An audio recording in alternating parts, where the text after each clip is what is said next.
Welcome to the Impact Lounge. Feel the sound. Legends in the ring making moves all around. We got the fire, the heart, the stories untold. This is our moment. Watch the magic unfold. Welcome to the Impact Lounge, where we reign. Kings and queens of the ring breaking chains. We taking wrestling to a whole new height. Under bright lights, we ignite the fight. Genesis to rebellion. The crowd still chanting. All right, party people. What's going on? It is your boy BQ. Welcome to the Negative BQ YouTube channel. This is your Impact Lounge Impact Wrestling review for January 30th, 2025. Shout out to everyone who swings by the podcast every week, enjoys what I do. And shout out to those who I've been getting, a lot of new subscribers lately, obviously with the boom and what TNA is doing and everything, working with NXT.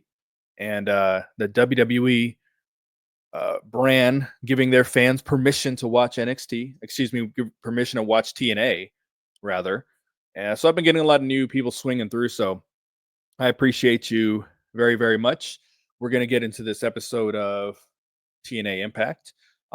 So the first thing I want to talk about, however, is most of you guys are already aware at this point that Dave Meltzer has run a new article about TNA side of things in regards to the quote unquote budget cuts and talent cuts and all those things. You don't have to live under a rock to know that all that information he's throwing out there that he wrote in the article, you know who the OG was that dropped that information. Okay. I've been getting a lot of people have been tagging me on Twitter because Meltzer was painting this picture that there was budget cuts. The company was not, I don't know if they're profitable or not, but they're not profitable. They're dying. All the shit that his readers love to read, all the shit that they love to hear. So I got on here and I explained to you guys, I'm not going to repeat myself, but I explained to you what was really going down regarding asking some people to take less money and what they wanted to do with that money and use it in a more positive manner to help grow the company and to bring in talent that people actually care about. All right. I don't care that obviously I wasn't credited in any way, shape, or form. I don't really care. It's good to feel, it's good to be recognized. It's good to be credited. Like Mike Johnson pulled this shit on me years ago. So I was pretty numb. I'm pretty numb to it at this point. As far as information I put out there, and then these big guys get a hold of it and run it as their own, whatever. I don't really care. I'm a podcaster. I'm a fan. And believe it or not, before I started podcasting, and on my mother, I had never clicked a dirt sheet link in my life. I don't even really click them now. Like I do a little bit more because of social media and they're just kind of like all over the place. And sometimes I'll check out these articles, whatever. But I've never really cared about Dave Meltzer, what he says, what he doesn't say. I know in some of my early podcasting days, I used to get a hold of his articles and debunk them, whatever. Like I don't like really care about dirt sheets. I've been saying that to you guys. It does not mean that those of you who do, or those of you who talk about wrestling all day, every day, there's nothing wrong with that. I've just put it out there that isn't me. I've said this many times. Wrestling is a much smaller part of my day and of my week than is perceived to be. I know I've been doing this podcast for a while. I've basically been number one in the space of doing a fan podcast, talking TNA, talking Impact, talking Global Force Wrestling, over the years. But I pretty much watch the show when it comes out. Not when it comes out, but when I have time to watch it.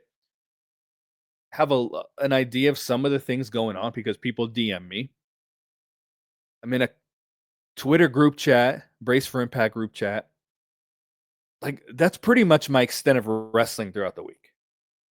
I get a lot of my news actually from the listeners because I don't click on the news sites. I don't even care to look them up. So I get a lot of my information from the listeners. They'll DM me, and then if it's something that's like egregious, then I'll start looking into it or whatever. But it's a very small part of my week, so I don't care. I'm glad that Dave Meltzer put the truth out there, but I'm not offended that he's running with it as his own. That just doesn't bother me. It does not ruin my week. Again, it's good to be recognized, but I don't do this. I try to live a selfless life. Okay. I don't do this for the recognition. I don't do this for someone to say, "Oh, it came from you first." Credit this man. Again, it is nice. I'm not going to say it's not nice to receive that credit, but that's not how I go about my life. So I appreciate everyone that has been tagging me and all that. I'm just glad that the information is out there. When I get the truth for you guys, it's for you guys. And what I've communicated to them is that once my listeners hear the truth, they are going to spread that shit like wildfire. Like I don't have to get out there um and get in the chats and get in the forums and all this stuff and start this and this and start reporting the truth. Like you guys do it for me. So I've told wrestlers in the past when I do interviews, I've said this to TNA. I said, 300 hits on my YouTube channel is better than 1,000, 2,000 on some of these other sites. As far as as far as like spreading the truth, because the people who listen to what I do are very diehard, but a lot of you are like a very healthy diehard though. Okay, you're not the delusionals. You're not the people who every time something is bad, you still think it's good. That's not my audience. So I'm going to continue to get the truth for you guys. And then, you guys put it out there and magic happens. And that's what happens. Shout out to Gerard Ryan because he has won him and Mike Gilbert. I did not forget your name, Mike. Sorry. Me. I'm a podcaster who stumbles over his words. Shout out to those guys though, because they were the ones that really initiated this and have been contacting Meltzer and sending emails, and they wrote the longest email I've ever read in my life to Meltzer and kind of explaining what's really going on. And they linked some of my podcasts, who really knows what Meltzer clicked on, what he didn't click on. I don't know, but the good news is that the truth regarding these budget cuts are out there. Now, there's a lot of people. I have been getting involved in Facebook because now this article is popping up everywhere on my Facebook, even in groups and pages that I don't follow. It's just this and this. And now people are in the comments like, "Oh, this is bullshit." And I'm trying to debunk what I know to be fact and what I know to be truth. And that's been like pissing me off. So in those instances, I get in and I'm like, "Look, boom, boom, boom, boom, boom." And I try to put it out there. And I always preface with like, I don't care if you believe me or not, because I don't, I mean, I do care. I do care that the wrestling world believes the truth, but I don't care the little Facebook marks here and there because they're going to believe what they want to believe at the end of the day. So, let me give I got a soundbite here strictly for Dave Meltzer, Mike Gilbert, Gerard Ryan, all you guys. Oh, hi, Mark. So, that's that. I've had to tell people, does it make sense that Tessa Blanchard is coming in, Mustafa Ali's coming in, Frankie Kazarian re-ups, they're re-sign Masha, most likely to more money for some of these people than their previous deal. Nick Nemeth re-signed. Does it make sense that all these things are happening, but getting rid of PCO, of Rhino, of Trent Seven? What do you mean by trim the fat? I want you to fire the fat people. They're lazy and they're slow and they make me sad to look at. Does it make sense that those things that, getting rid of these guys mean the company is dying when you see who's coming in and who's staying on the other end? Does that make any sense to people? So that's what I have to that's what I do communicate when I do get involved. I watched the Royal Rumble last night. with my kids. We do it every year. And Joe Hendry appeared as expected. And he did get a good ovation. He got a good pop. But I didn't think that he came off as a star. I thought he came off like a really popular mid-carder. I don't think he came off like the TNA world champion. He didn't come in the match to me and have the impact. He was entertaining. The little, Sheamus watching him do his thing, that was cool. It was funny. But he didn't come in and have the effect like Mickie James did when she came in as a champion, when Jordan Grace came in as a champion. Maybe that's a little different because we're comparing apples to oranges, male to female. But I just didn't think he came in like he's this viral success, whatever. But and it wasn't like comedy. I was really worried he's going to do a bunch of comedy. It really wasn't like that. But I thought he came off like a mid carder. Commentary, man, it was either him or Jordan Grace. Like commentary had said something kind of along the lines of, you're in a WWE ring now. This is a different ball game. So they're letting you know they are the superior brand. We got a beautiful partnership going on, but they're still letting you know they're the superior brand, and they consider their wrestlers to be the top wrestlers. So, they did big time him a little bit.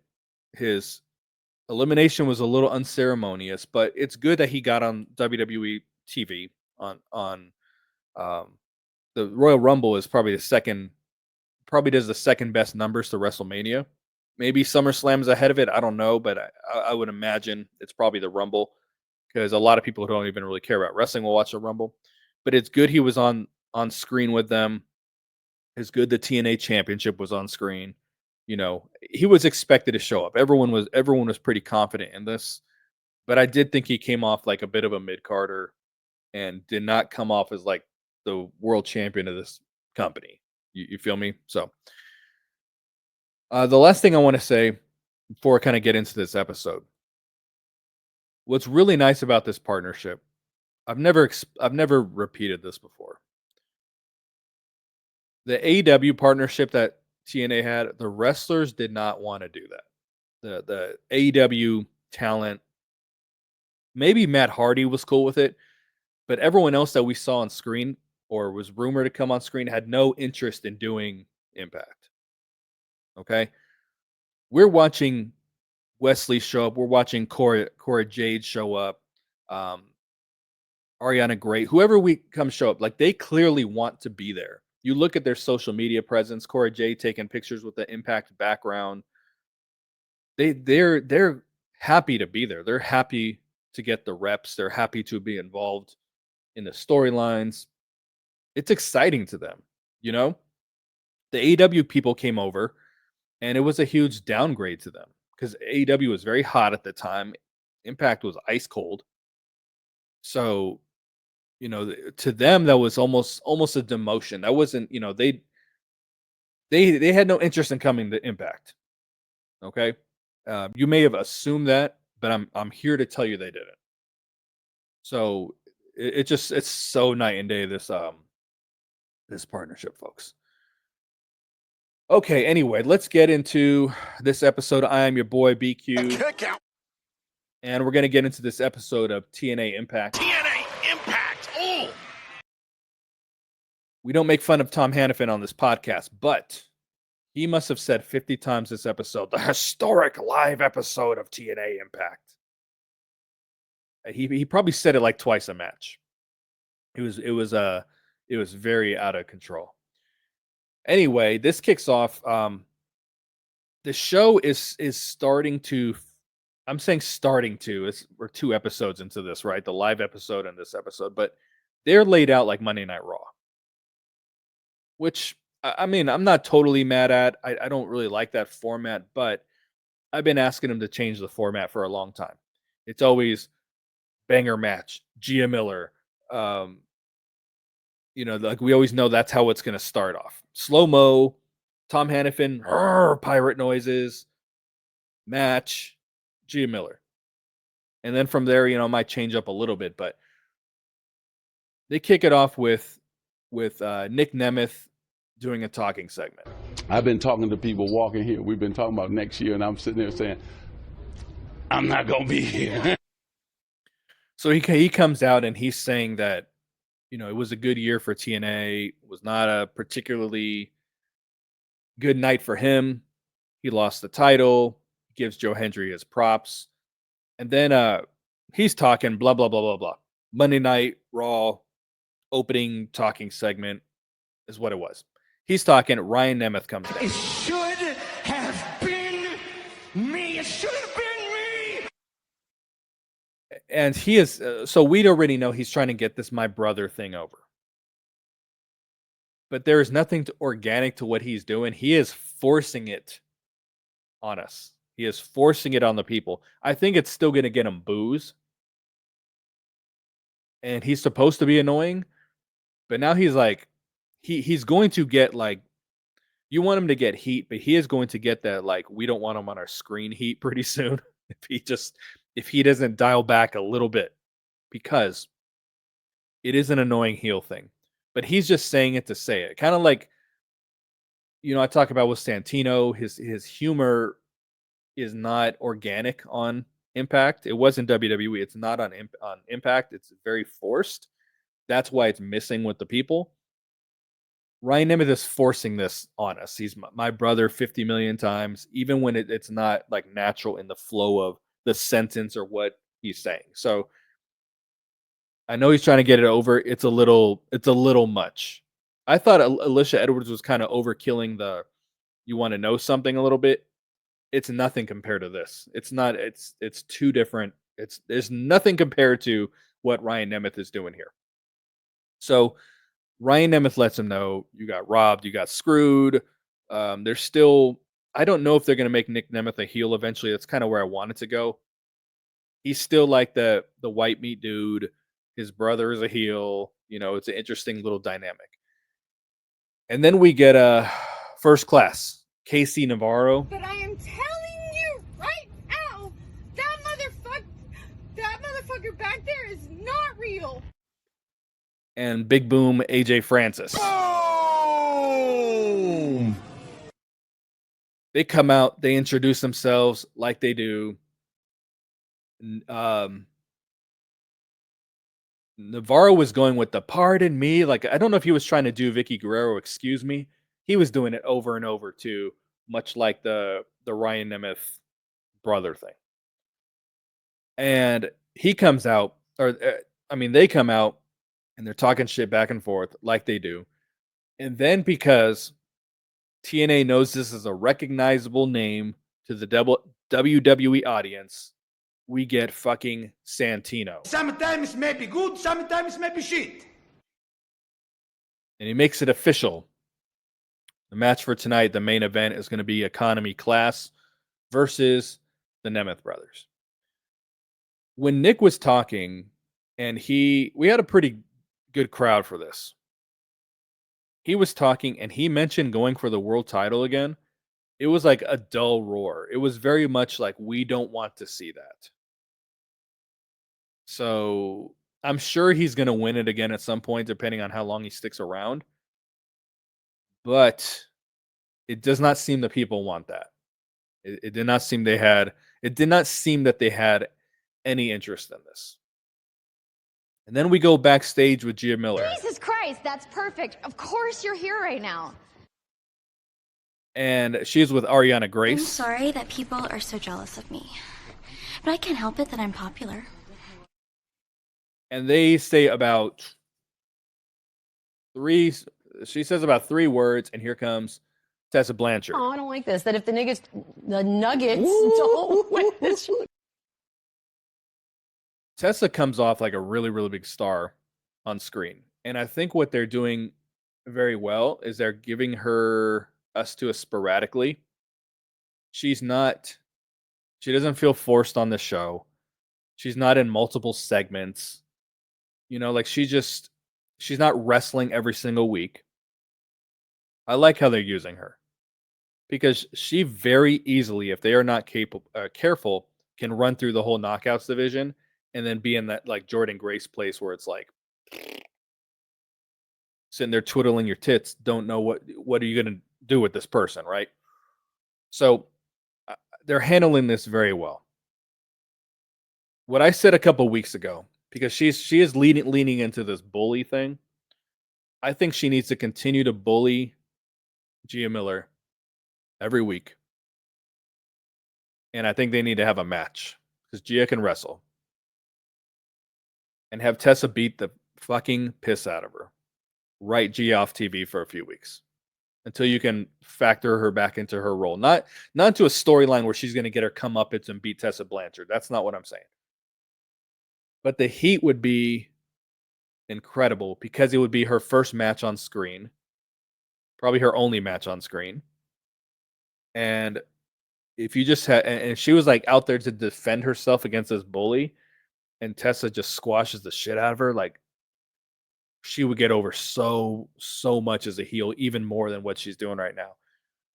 I don't think they're going to do that. But if you're going to lean into the bully thing, lean into the bully thing. Like really, really make it where like you hate this bitch on screen, you know? So that's what I hope they do. I'm going to assume that they are not going to, though. I'm pretty confident in that. And then it shows Cora Jade walking around backstage. I got a lot of discipline, but you 25-year-old with them big cans and that peanut butter skin.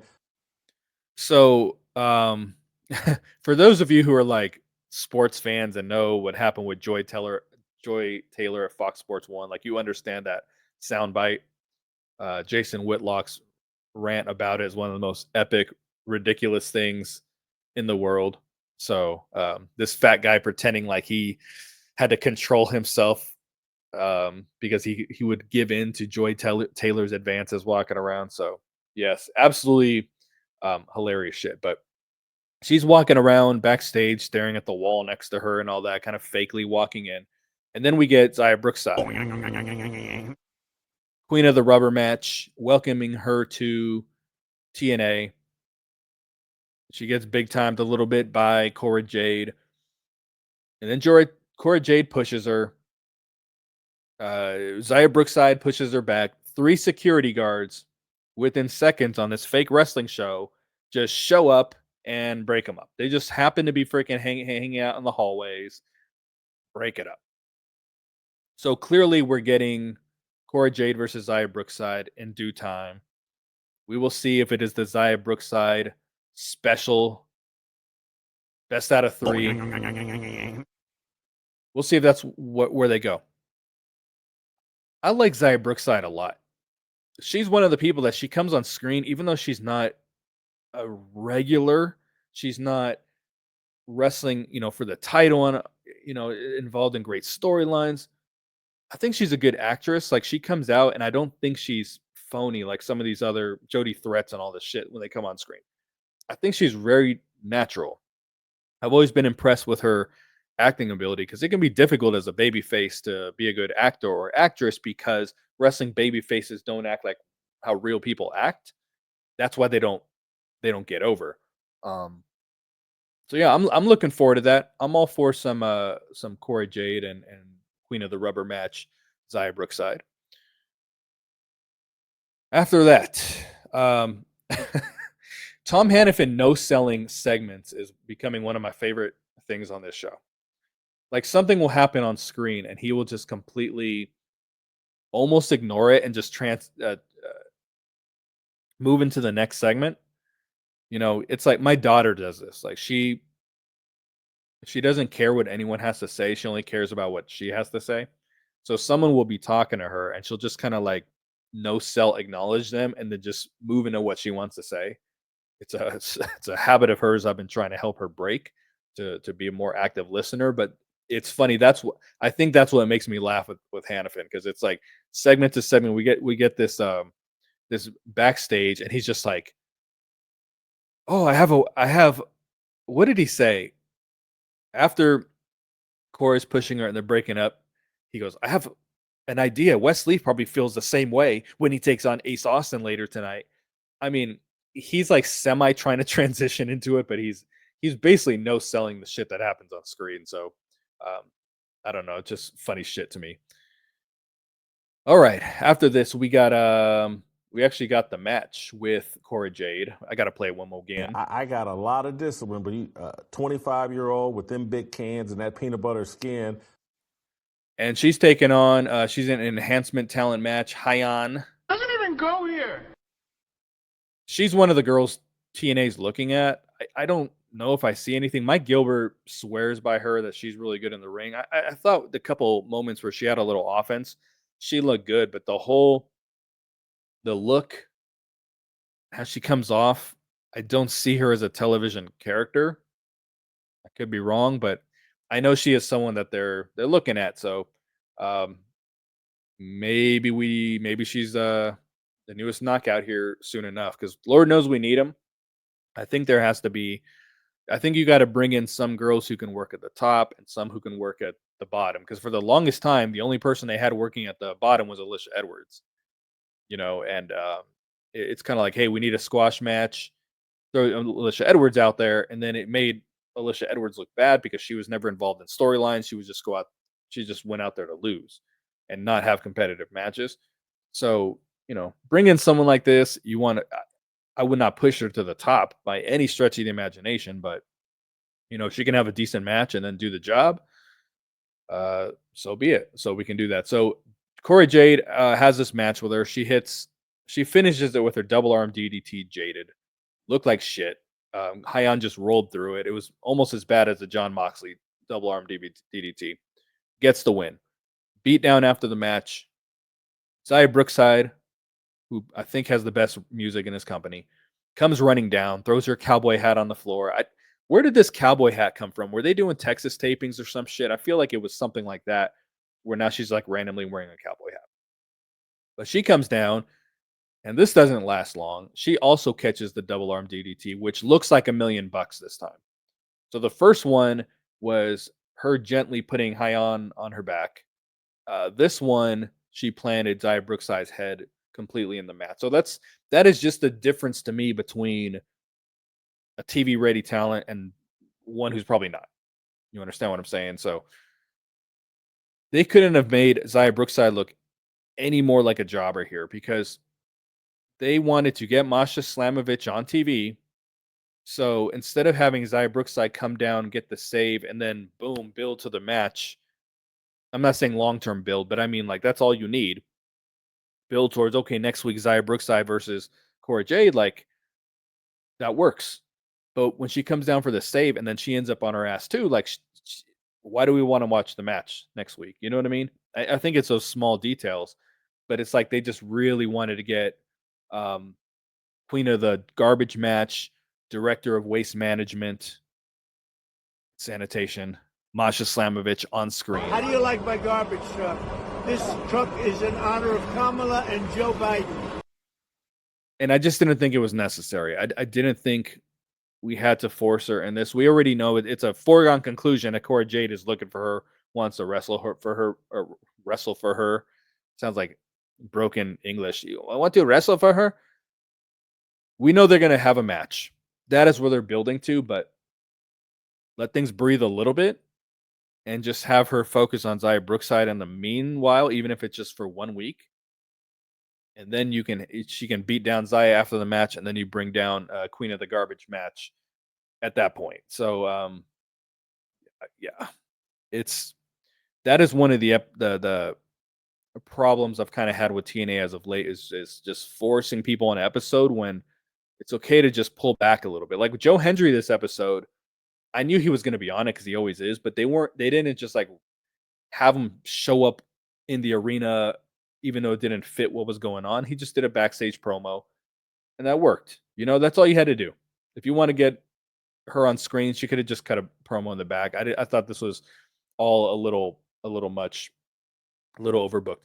I knew I liked Cora Jade. I said she was from Illinois, which in a way I consider my home, even though I'm from California because I lived there for a while. So it's one of my homes. I have like 4 home states, Illinois being one of them. So that's I think she came out with Sammy Callihan's music, by the way. It really sounded very similar to that, which I think is a horrible theme song. But she also came out with a very bad theme. And you know, Horn Dog BQ's got to point this stuff out. I think Corey Jade is probably the hottest girl that has appeared on TNA television in like a decade.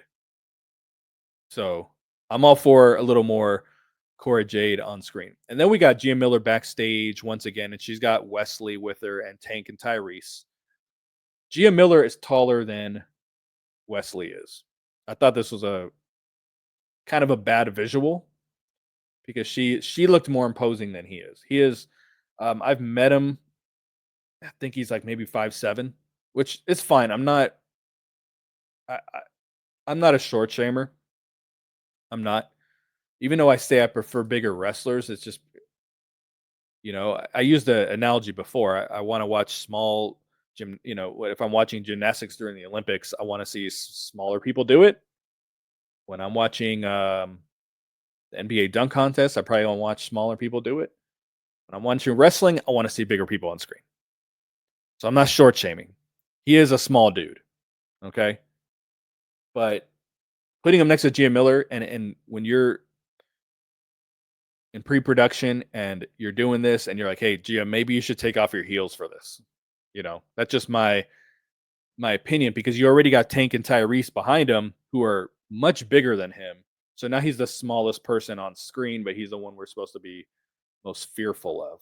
You know what I mean? You understand what I mean? So I think those are like little details that, you know, they need to pay attention to. These backstage segments, the lighting is much better. There's still shadows all over the place, but it's significantly better than it was over the past several years. I'm here to remind you guys, if you can get through Impact Wrestling 2020 through 2022, you can get through anything in life. Wesley cut a very good promo here, though. He always, for me, I always hear him cutting very silly promos with the Rascals when he was on Impact Television. So I thought he sounded pretty good here.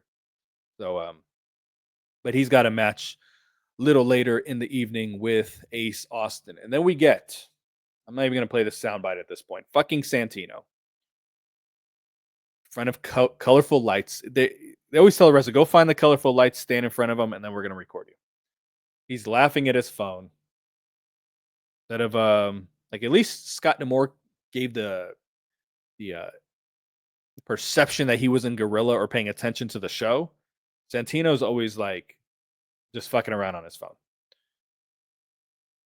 But anyway, he's on his phone. The personal concierge walks up. That's my dad. But don't worry, he's cool. Really? He doesn't look cool. Along with Ash by Elegance. Come on, Teddy. Come on, Teddy. And Heather by Elegance. He has an erection. Yeah. It's all her fault. This segment was not good, folks. Very bad. But it's going where we knew it was going to go. I was really shocked when Spitfire won at Genesis. My assumption was that they didn't want to take away from Joe Hendry winning the title. So that was the only title they wanted to change. That's just my assumption watching the show. I think that makes some kind of sense, right? However, this was a time for Ash and Heather to win. They should have won. We know they're going to win. I think that's what bothers me so much, is that we know we're going to get there. I'm all for long-term story, but these girls wrestle every single week in one way, shape, or form. And they're not done yet. Because now Ash and Heather are going to win, and then there's going to be a rematch too. Like, it just feels like this is never ending. So I would have just rather Ash and Heather won at Genesis, get it over with, get their little rematch out of the way, and then they have enough within their character that they don't have to wrestle on TV with the belts. What I mean by that, you look at Spitfire, they're very little character to them, right? If they're not wrestling, they're usually not on the show. You look at Alicia and Masha, they didn't necessarily wrestle every week, but they got them on the show in one way, shape, or form, and it just kind of fit the flow of the show. They weren't dependent on having to defend the titles and having to wrestle every week. Ash and Heather can be the same way, because they do skits, and even though there's a lot of bad humor involved, they do what they perceive to be funny. There's a lot that they do that does not involve getting in the ring and wrestling, so they can get away with a longer title run. So I'm just kind of ready for it to start and for the Spitfire one to end. I think they also are not going to break Spitfire up, because usually when someone drops the titles in TNA, the Knockouts tag titles, then they break up or they're out of the company or whatever. This is going to be the first time in a long time that the champions are still, the prior champs are still on the show and they're still intact as a team, because there's nothing to suggest that they would split the two of them up. You know, I think they're pretty good friends in real life. So I just don't, there's nothing to suggest to me that they're going to split them up. So they're just making this go and go and go and go. You know, Ray Wall pointed out, he made it very clear at Genesis. Hey, man, I really appreciate that Patrick Price on my insurance, Jake from State Farm. That the non-legal person from Spitfire got the win. All right. Referee had no clue, but the commentary team did. He made it very clear at that point that that's what happened. So then we knew, okay, these chicks are going to continue to wrestle. And what I said from the beginning is they're just going to wrestle and wrestle and wrestle until Ash and Heather win the titles. So this is just like the gift that keeps on giving. It's never going to end. Santino lets them know that there's going to be a Knockouts Battle Royal for the number one contender next week. This is an AEW move. This is one of the criticisms they get, is that they never have a storyline to properly introduce the next challenger to the title. A feud ends with the championship. They don't have anything in place where that's next person up organically. I would say TNA is doing a better job with that with the men, with the world title picture, because there's at any point it's like, oh, Frankie Kazarian could step in, Mike Santana could step in, Nick Nemeth could potentially step back in, you know, but with the Knockouts, it's not like that.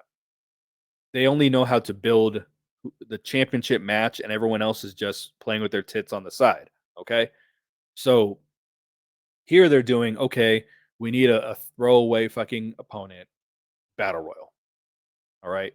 I think they said there's like 8 knockouts in this thing. So I think it's like the bottom of the barrel of I say the bottom of the barrel, but it's just the non-contenders in TNA being in this match. So I could be wrong with that. Maybe there's some NXT girls in there. I don't really know, but it's kind of lazy.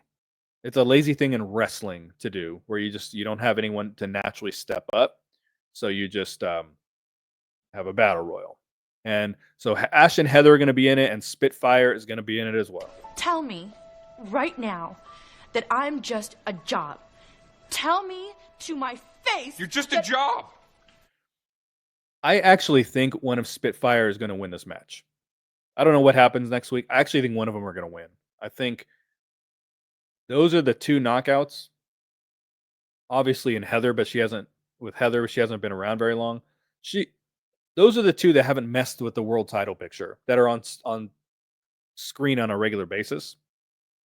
I don't think Savannah Evans is going to win. And I mean, she just jobbed out in 4 minutes a couple weeks ago.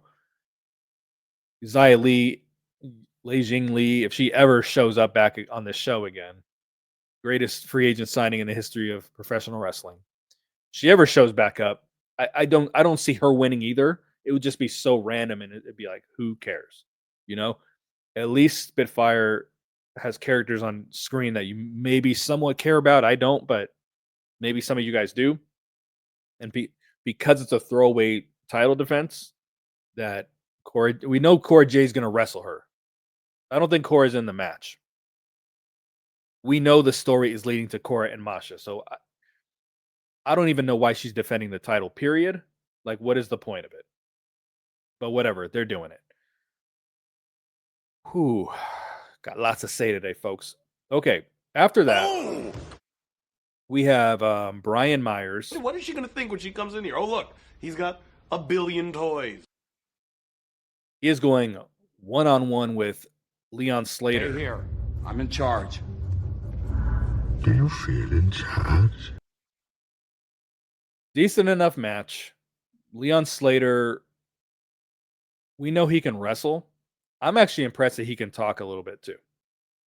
He doesn't come off fake and phony to me. I think he hasn't cut a promo yet, But when he's backstage conversing with people, I think he comes off pretty natural. So they're keeping, I don't want to say it's a prominent spot, but they're keeping Leon Slater on TV. Like, we know he's going to get into that X Division title picture at some point. Now we know that the build is beginning for that because he's wrestling a member of the system. The system is trying to recruit him, do that whole storyline. So we know that now we are getting the groundwork towards the Leon Slater versus Moose thing. As I said, I think Ace Austin should be the one to win, but they went through that match very, very quickly. It's come and gone. So they're going to stay the course like they do instead of pivoting. And they're going to build to this Leon Slater thing. So perfectly fine, but like the system always does, they cheat. Alicia Edwards threw the ring into the ring. Brian Myers clocks Leon Slater, roster cut, which Leon Slater pretty much does a 360 and gets the win. So that is that. After the match, Leon Slater is told, go look for the colorful lights and stand in front of them. So he does that. And then Frankie Kazarian, King of the Block Party, walks up. It's a block party. I'm not playing with y'all, bro. And letting him know that the offer's still on the table to carry this championship.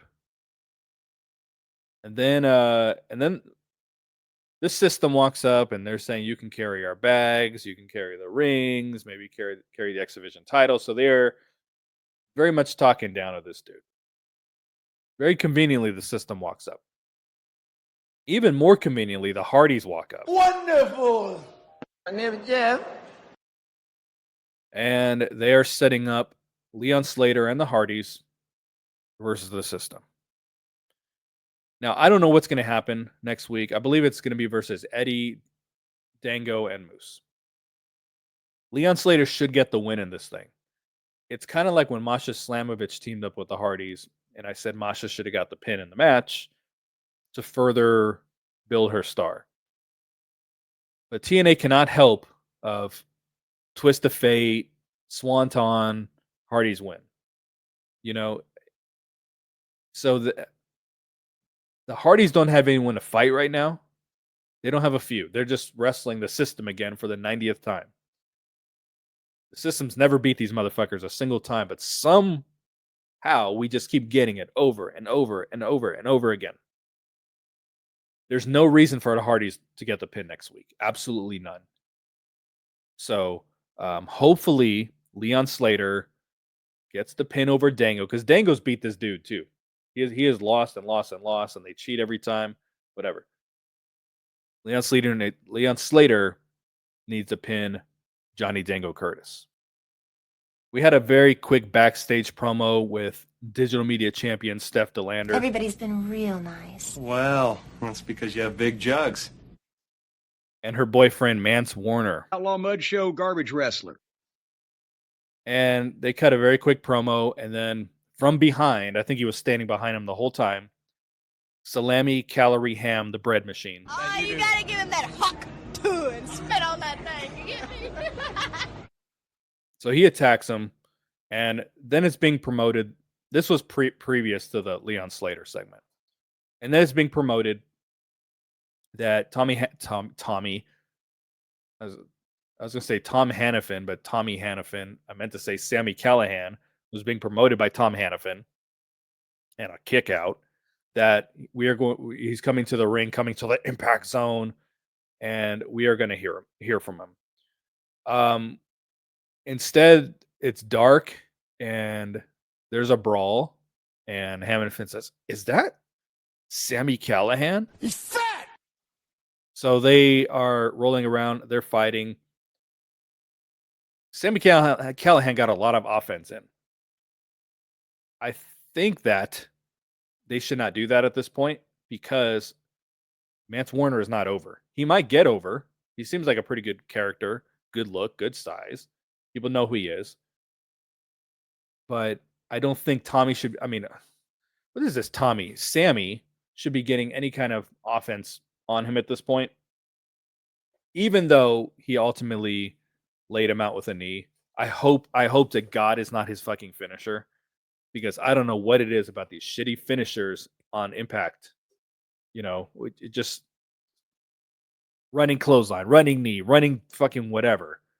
I mean, I hope to God that's not his freaking finisher. I feel like we've had 50 people with running knees on this show too. Like, who else? Someone else did it. They weren't running knees, but I know like Rohit did the running kick. Freaking Tennille Dash with a running kick. Freaking Giselle Shaw. I don't know if it was a kick or a knee or whatever. Like, I really hope to God that's not his finish. But he lays out Sammy Callihan. He's fat! And that is that. So it is definitely leading to a garbage match. I've never been more confident about anything in my entire life. I thought it was funny when Mance Warner debuted and no one knew who he was, and including the commentary team initially. And then all this thing comes out, and then Tom Hannafin else, hey, he's the Southern Psycho, and he starts rattling off all this shit. So like magically knew who he was. And now Sammy, not Sam. If I say fucking Sammy Callihan again, I swear to God, Eric Young, King of the Rah Rah. Those times are like the rah rah speeches and like getting everybody up, because like nobody really get motivated off that stuff anyway. He is stretching in front of red lights, and here comes Steve Macklin.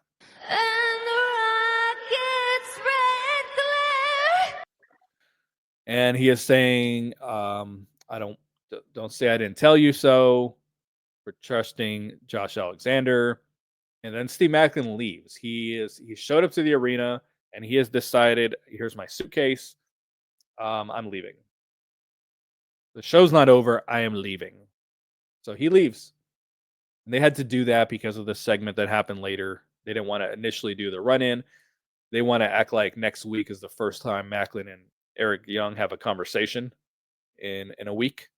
So they're gonna, continue this story next week. People have been asking, I should have said this a little while ago, about because we're going to get into this a little bit. The soundbite of Spitfire and Sinner and Saint, that I'm just a job. People have been asking where that's from. That is from My Best Friend's Girl. That is with Dane Cook, Jason Biggs. What's the actress's name? Kate Hudson. My bad. Kate Hudson. So it's one of my favorite, like, weird, like, comedy movies or whatever. But he hires Dane Cook. People hire Dane Cook to be a bad date for girls. So like a guy breaks up with his girlfriend. They hire Dane Cook. He comes in, gives them the worst date of their life. And then the girl eventually goes back to the guy, so that's the whole,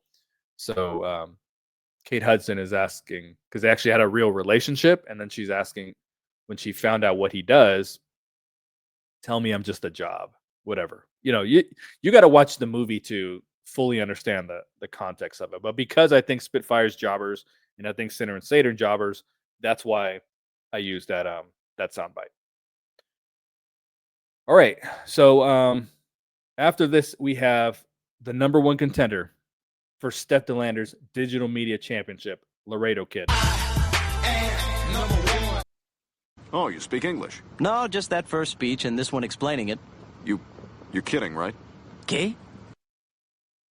I make this joke about Laredo Kid being the number one contender for the Digital Media Championship. I just think it's funny because he's a jobber, but it's Laredo Kid, Tommy Dreamer, AJ Francis, and then you look at X Division Championship, Zach Wentz, Mustafa Ali, Speedball Mike Bailey, because he's gone, but no one gets their rematches in the middle of the card, these mid-card titles, mid to lower card titles. No, actually nobody, if you just go back, I can't remember the last time someone actually had a rematch for the Digital Media Championship. I don't remember the last time I had a rematch for the X Division Championship. You feel me? So it's just funny to me to say Laredo Kid, but I would say in all of last year, none of those guys got that. When they lost the title, they got rematches. But anyway, he goes one-on-one with Mustafa Ali. If you vote for me, all of your wildest dreams will come true. So let's talk first about the return of LOL TNA. TNA put out, we have a big announcement tomorrow at 11 a.m. or whatever the time was. I don't buy their big announcements. I just don't. Now, announcing the NXT partnership, I was already like somewhat tipped off on it. I didn't know that's what they were going to announce, but I knew that whatever they were announcing was big. That I knew. But if I don't hear anything and they're just kind of like, big announcement coming, I know it's not going to be. And the TNA faithful people were messaging me, do you know what it is? And I was like, I really don't care because I don't expect it to be anything. They were motherfuckers setting their alarm clocks. They're waking up early, making sure, just on pins and needles waiting for this announcement.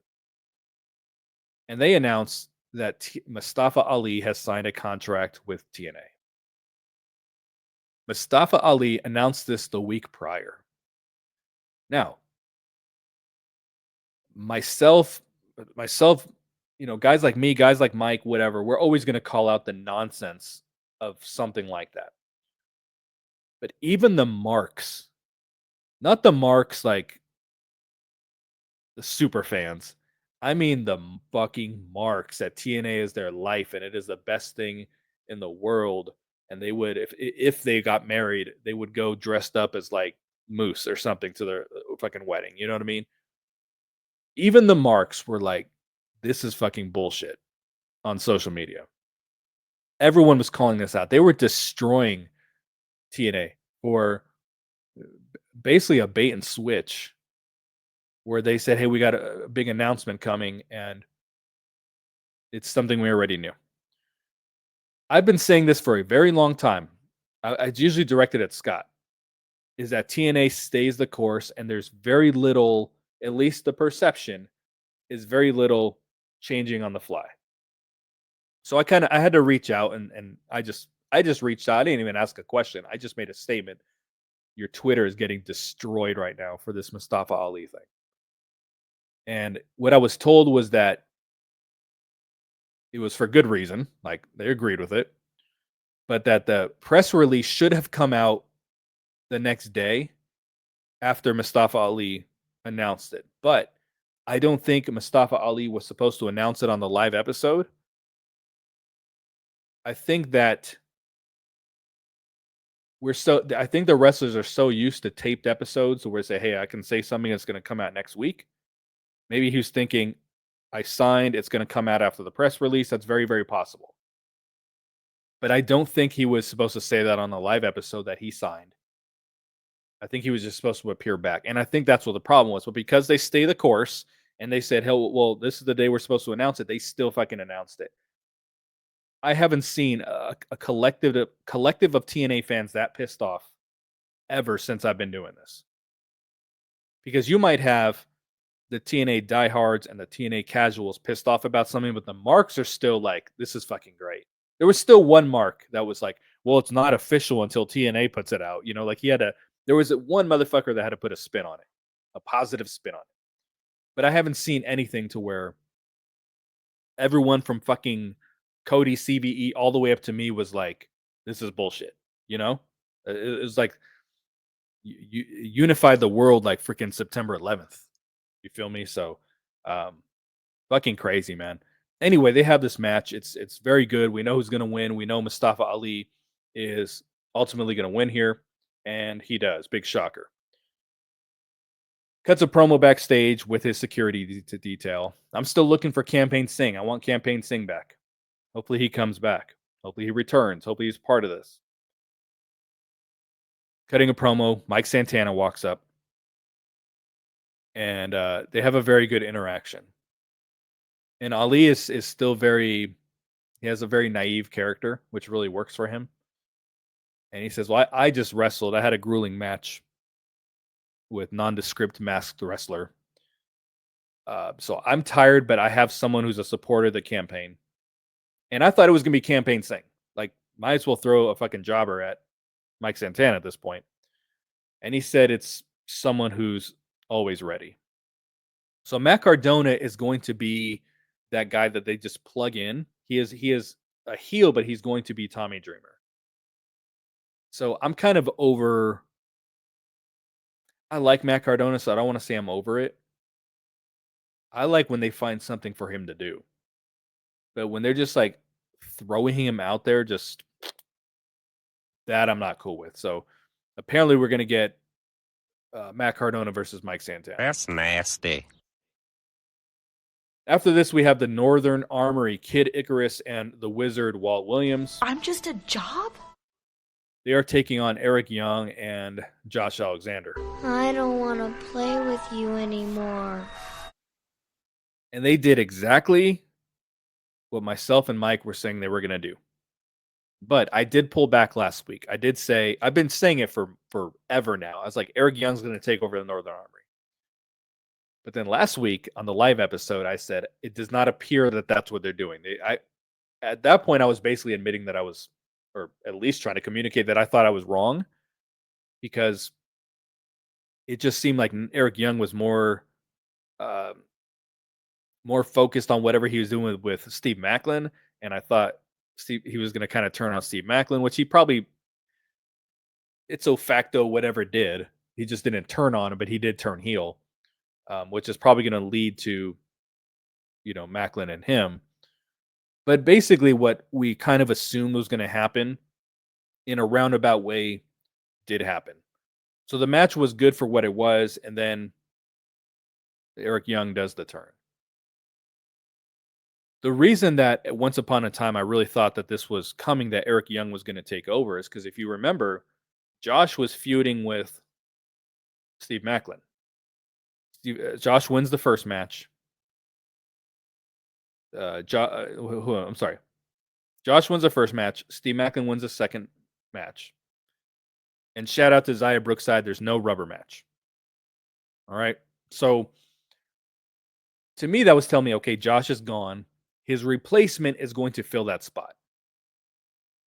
And I said to keep an eye out. If the match goes from 0 to 100, like it's Eric Young versus Steve Macklin out of this, and it's like last man standing right off the bat, that means that was what the storyline was for these two guys, for Josh Alexander and Steve Macklin.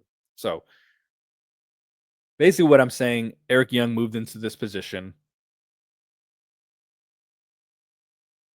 That's what was probably predicted. They did a much better job of it than I was thinking they would do. I thought it would all happen in a very, very predictable manner. It did, but it also didn't. Like they kind of roundabout got there in a way that I didn't really see coming. I didn't expect Eric Young to turn on him in this match. Even though I kept saying Eric Young's going to take over, I convinced myself last week that wasn't happening anymore, and then it freaking happened. So yeah, so that is what we got. Eric Young looks like he's going to be the new leader of the Northern Army. They're doing this whole beatdown. Tom Hannifin's like, this match is going to get thrown out. You fucking think? They've been beating this dude for like 3-4 minutes. And this is going to get thrown out. Yes. Yes, Tom. It is. There was no longer, there's no longer a match. It is over. So after this, again, Hannifin completely no sells what happened and goes into the next thing. And we get Ace Austin. Is this your card? Yes. Oh my gosh. It's not, is it? No. And he takes on Wesley, the former Desmond Xavier to us TNA fans. At one point, he was Dez when he was a part of the Rascals. They had a very, very good match here. They are very similar wrestlers, very similar in stature. It was a great X Division showcase style match. And they got a little bit of time too. They worked very, very well together. Hannifin and Ray Wall are telling the story, and I'm not making fun of them at this point. I'm actually giving them props for this. They're telling the backstory of Ace Austin. Used to kind of run with the Rascals. This guy went here. This guy went there. This guy came here. He brought everything together. Tom is very good about that. Sometimes he's very fake when he does it, but he's also pretty good at understanding that details from a story can get lost, and you got to kind of bring them together a little bit. That is the knock on AEW's commentary, that they don't remind us of anything. I say us, but the viewer. Okay. So Hannifin's pretty good about that. He's a good historian. Like he does not forget these things. So he ties the story together. And they have a very good match. Tank and Tyrese come down. They distract the ref. They distract Ace, whatever. And then Wesley gets the win. He has a finisher called the cardiac kick that is very badass. And that is what I'm talking about when I say just the lack of good finishers on TNA television. That I want to see something like that. You know what I mean? But we get more like what Cora Jade did with her double arm DDT. Like that's a TNA finisher.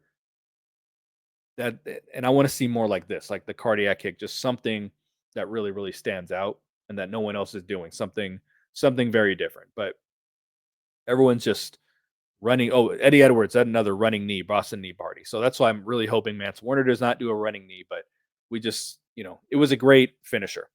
There's a beatdown after the match because there always is.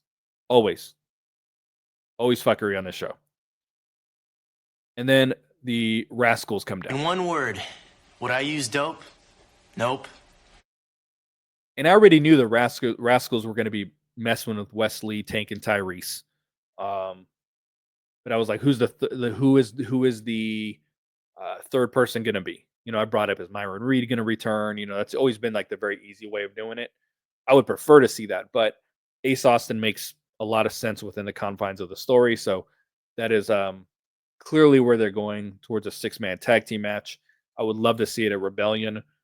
Knowing this company, we're going to see it next week, but I would love to see it at Rebellion because it's not just a random match. Leave the random matches for TNA Plus and the episodes, because there's a nice little story that's continuing, but they're also making it different. It's not just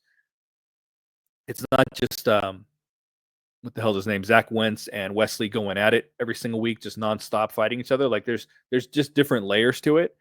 So I hope that we see it at Rebellion. But the Rascals came down. They did the run in, which I cannot stand, when they play someone's music and they run down. If I don't know what CM Punk does now in WWE, because I was watching him in AEW. CM Punk would not do that. If he ran down, he would run down, and then he'd say, "Okay, now play my music." He'd even say that on screen. Play my music. That's more natural, because when someone's music hits and then they run down, it means they're hanging out in Gorilla, or it means they run out to save someone and they stop and, hey, play our music first and then we go. So I wish the Rascals would have just come down and then you can play their freaking music, whatever. So what do we have after this, folks? Joe Hendry cut a little backstage promo. Believe that. Talking about he's a fighting champion, but he's next week going to do a concert. So looking forward to that, because it's not forcing him onto the show. It's not forcing him into a match. It's giving us part of what gets him over. As long as he's not doing it every single week and all that, you understand what I'm saying? This is a good time for it. He's even letting you know, I don't know what's next for me defending this title. So whoever his next challenger is likely going to come out and ruin this thing. I don't know what he's giving a concert about if he's not wrestling. I mean, if he doesn't have an opponent already, like he's just going to sing to sing. I don't know. I do know that next week, when this episode comes out, Tom Hannafin is going to blow his load over that Joe Hendry was just in a Royal Rumble. Like I promise you, he is going to name drop that shit so many times throughout the freaking episode. Just like this episode, like 50 times. Historic. He is going to be talking about Joe Hendry in the WWE Royal Rumble. I fucking swear on everything he's going to. And then after that, we got the main event of this episode. And it was Economy Class versus the Nemeth Brothers. And I thought they put on a pretty good main event, actually. I like when the Nemeth Brothers team together. I don't really like watching them individually very much, but there's just something about when they're a team that I like. This was the best first class match in a little while, because I kept pointing out that when they remove Rich Swann from the group, whether it's temporary or not, They took several steps backwards. When AJ Francis lost the digital media championship, he took several steps backward as a solo act, and this kind of got him back into that main event picture a little bit. And maybe this is the first step towards getting him to take on the Hardys. They already wrestled the Hardys, which is the problem. But who else is the Hardys going to wrestle at this point? So if they bring a First Class back into that, I think that would be cool. But pretty decent main event. It finishes with, and Casey Navarro really showed out. He looked very good here. It finishes with Ryan Nemeth doing a blind tag, getting himself in and pinning Casey Navarro after the danger zone. The blind tag is something I don't like because I believe in the rule book of fake professional wrestling has a rule book, right? But I'm pretty sure that a tag is defined as two people acknowledging each other and slapping hands while one person's on the ring, whatever. There's like a definition of a tag. But they start, over the years, we've got slapping them on the back and sticking their foot out and just stupid bullshit for tag, or someone standing on the bottom rope to reach forward, which they're not supposed to do also, and getting a tag, whatever. But it fit for the story. I'm hoping that this does not lead to the Nemeth brothers against each other. I don't want to see brother versus brother. I want to see Nick Nemeth turn heel because, as I said at the top of the show, this fool got out there and said, I'm going to get that world title back. And there was like 8 people like, all right, yay. Like no one's interested in that. So I'm kind of done with the baby face Nick Nemeth thing at this point. I would just kind of rather him do the heel thing. But when he turns heel, it probably means when he's done with that storyline, he's gone. Because that's what kind of seems to happen in TNA. Like, I know it's not a great example, but Trent Seven, turns heel, then he's done. And they've done that with several wrestlers over the years. Like right when they look like they're going to get kind of interesting, they're done. But they're really just turning them heel to get someone else over or whatever the case is. So hopefully that's the direction they go with it. I would like to see the Nemeth brothers wrestle the Hardys ultimately. I think that's probably the biggest tag match you can have. Ryan Nemeth is a jobber, but with Nick Nemeth, he's something. Okay? By himself, he's not. Together, the Nemeth brothers is more of a it's more of a draw. People are going to have interest in the Nemeth brothers versus the Hardys. So that's going to do it for me, folks. I am your boy BQ. We will talk Impact again next week. I'm out. Peace.